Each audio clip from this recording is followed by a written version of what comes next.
Tingnan mo naman tong flower nito. Ang ganda. Nakayupo. Nakayupo siya. Hanggang doon. Oh.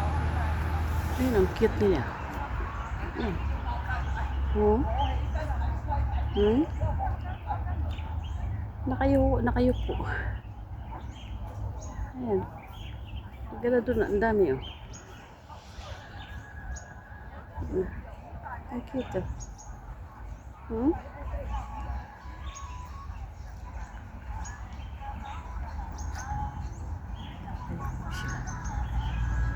Punta ako kaya natin hanap. Ayan si Lola. Cute oh. Lang dito oh. Cute niya oh. Ayan. Cute.